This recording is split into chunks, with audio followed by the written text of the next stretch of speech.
ആലിയുടെയും ബാബുവിന്റെയും അണ്ണൻ കുഞ്ഞ്. ആലി. ബാബുവിന് ആലി ഒരു ഹീറോ ആണ്. അവൻ മരം കയറും, പട്ടമുണ്ടാക്കി പറത്തും, പുഴയിൽ നിന്ന് മീനിനെയും ഞണ്ടിനെയും ഒക്കെ പിടിക്കും. ശരിക്കും ഒരു വീരക്കേസരി. മീനുകൾ, തത്ത, അണ്ണാൻ, പൂച്ച ഇവയൊക്കെ ആലി വീട്ടിൽ വളർത്തുന്നുമുണ്ട്. ഇവയൊക്കെ കാണാൻ ഇടയ്ക്കിടെ ബാബു ആലിയുടെ വീട്ടിൽ പോകും. രണ്ടുപേരും കളിക്കൂട്ടുകാർ.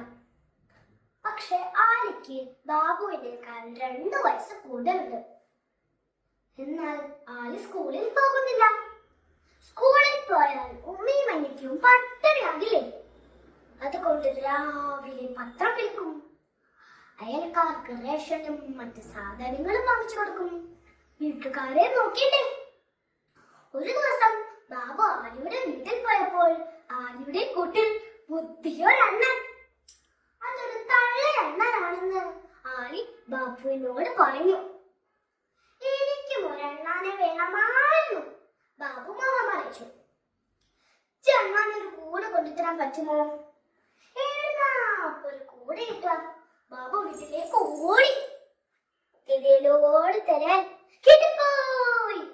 ഇനിയെ പിടിക്കാൻ അച്ഛൻ കാണിച്ച പുതിയൊരു എലിക്കൂട്.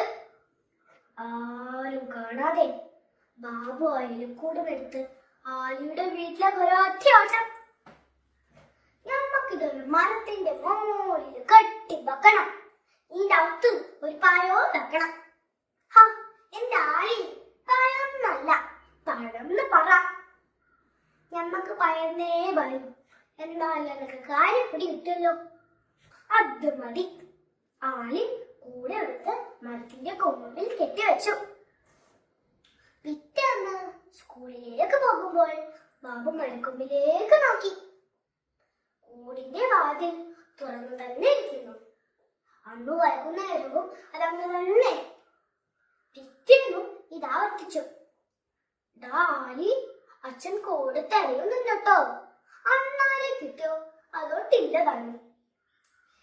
ബേജാറാവാണ്ടിരിക്കി. നമുക്കൊരു ദിവസവും കൂടി നോക്കാന്നേ. അണ്ണാനെ കിട്ടില്ലെങ്കിൽ കൂടി തിരിച്ചു നീ കൊണ്ടേക്കോ. ആലി ബാബുവിനെ സമാധാനിപ്പിച്ചു. പിറ്റേന്ന് സ്കൂളിൽ വിട്ട് വരുമ്പോൾ ബാബു മരക്കൊമ്പിലേക്ക് നോക്കി. അയ്യോ, അവിടെ കൂട് കാണാനില്ല. ബാബു ആലിയുടെ വീട്ടിലേക്ക് ഓടി.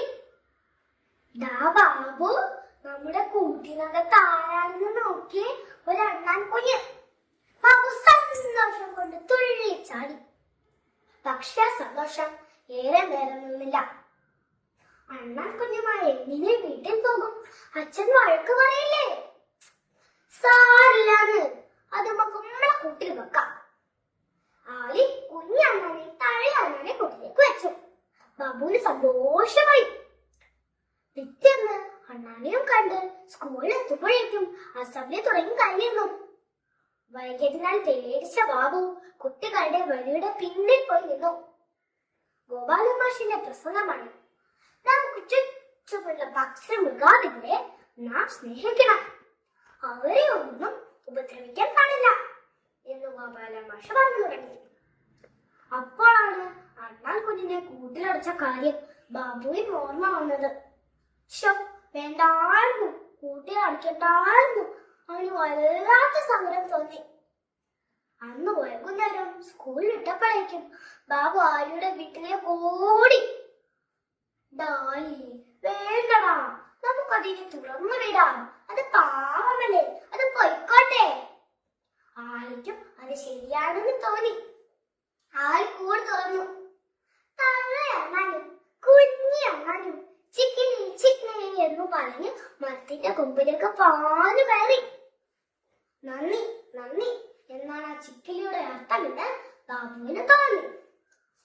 ആലിയോട് യാത്രയും പറഞ്ഞ് ബാബു വീട്ടിലേക്ക് പോയി.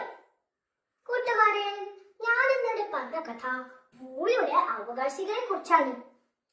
നമുക്ക് ചുറ്റുമുള്ള പക്ഷി മൃഗാദികളെ നാം സ്നേഹിക്കണം. അവരെ ഒന്നും ഉപദ്രവിക്കാൻ പാടില്ല. അവർക്കും മനുഷ്യരെ പോലെ തുല്യ അവകാശങ്ങളുമുണ്ട്. കൂട്ടുകാരി തോർക്കണേ. നന്ദി.